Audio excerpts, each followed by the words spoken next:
انسان اپنے دل کو دیکھے تو خود ججمنٹ کر سکتا ہے کہ دل منور ہے یا دل سیاہ ہے. یہ بہت آسان کام ہے. ضروری نہیں کہ ڈاکٹر کے پاس جائیں گے تو ڈاکٹر بتائے گا. اس کا لٹمس ٹیسٹ ہم خود بھی کر سکتے ہیں. مثلا دل سیاہ ہونے کی علامتیں: پہلی بات، گناہ کی جھجک ختم ہو جاتی ہے. بیوی پوچھتی ہے دیر سے کیوں آتے ہیں؟ بس میں آتا ہوں، میرا کام ہے. تم کیوں پوچھتی ہو؟ تمہارا کیا واسطہ ہے؟ وہ جو ایک جھجک ہوتی ہے نا دل میں، وہ ختم. اچھا کوئی کیا کر لے گا؟ بیٹا کہتے ہیں ابو کو پتہ بھی چل گیا کیا ہو جائے گا. یہ جو جھجک کا ختم ہو جانا ہے، یہ پہلی نشانی ہوتی ہے دل کے سیاہ ہونے کی.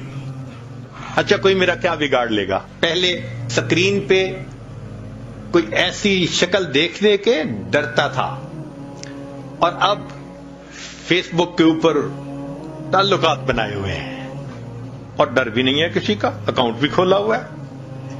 تو جھجک کا ختم ہو جانا یہ پہلی نشانی ہے کہ انسان کا دل سیاہ ہو چکا. دوسری بات، نیکی کا بوجھل محسوس ہونا. نماز کو دل نہیں کرتا، مسجد آنے کو دل نہیں کرتا، نیک لوگوں سے ملنے کو دل نہیں کرتا، کسی بیان میں آنے کو دل نہیں کرتا، اللہ کے راستے میں نکلنے کو دل نہیں کرتا، تلاوت کو دل نہیں کرتا. یہ نیکی کا بوجھل محسوس ہونا، یہ گناہ دل کے سیاہ ہونے کی دوسری علامت ہوتی ہے. اور تیسری بات کہ اگر کوئی سمجھائے تو سمجھانے والا بڑا برا لگتا ہے. میں اسے سمجھوں ہوں دشمن جو مجھے سمجھائے ہے. کہتے مجھے سمجھاتے کیوں ہیں؟ ماں باپ کیوں سمجھاتے ہیں؟ خامد کہتے ہیں بیوی کیوں مجھے ہر وقت یہ باتیں کرتی رہتی ہے؟ بیوی کہتی ہے خامد مجھے کیوں سمجھاتا ہے؟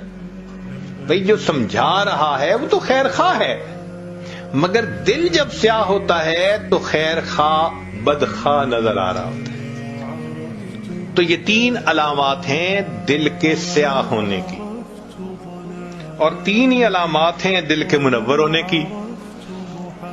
پہلی علامت چہرے پہ نور ہونا. جو نیکی کرے گا اللہ تعالیٰ اس کی نیکی کا نور اس کے چہرے پہ سجا دے گے. چہرے کو دیکھ کے سکون ہوتا ہے، چہرے کو دیکھ کے اللہ یاد آتا ہے. یہ اللہ والوں کے چہرے اس بات کی علامت ہوتے ہیں.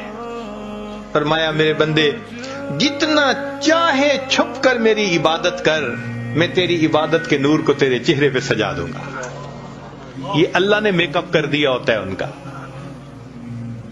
آپ کبھی کمپیئر کریں نا اللہ والوں کے چہروں کو اور دوسری طرف جو سٹار کہلاتے ہیں، ادھر ادھر سکرینوں پہ تماشے کرتے ہیں، ناچتے پھرتے ہیں، ان کے چہرے پہ دیکھیں کہ کتنی ظلمت ہوتی ہے، اور ان اللہ والوں کے چہروں کے سکون کو بھی ذرا دیکھا کریں. فرق واضح نظر آتا ہے. چہرے پہ نور ہونا، اور دوسری بات ان کے دل میں سرور ہوتا ہے. جو حالات بھی ہوں، پریشانی کے ہیں، مشکل کے ہیں، دل پرسکون ہوتا ہے، دل میں سرور ہوتا ہے.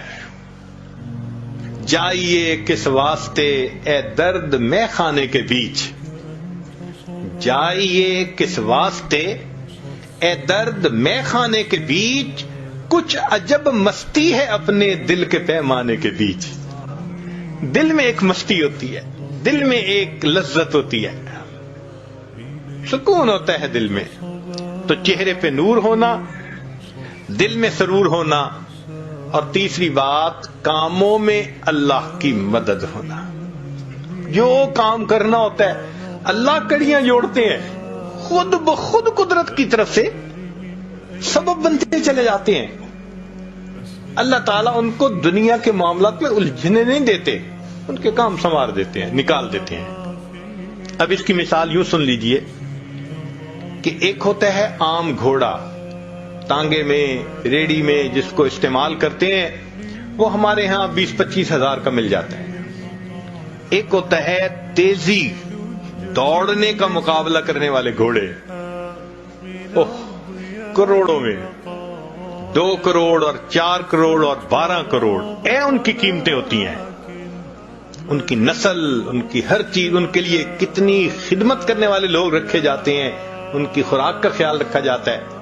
اب اگر کوئی ریکارڈ بنانے والا گھوڑا ہو تیز رفتاری کا اور اس کے مالک سے کوئی آ کے کہے ذرا اپنا گھوڑا دے دو، میں نے یہ اپنے تانگے کے اندر اس کو استعمال کرنا ہے، وہ کہے گا میرا تیزی کا مقابلہ جیتنے والا گھوڑا، ریکارڈ قائم کرنے والا گھوڑا تانگے میں کبھی نہیں میں دے سکتا۔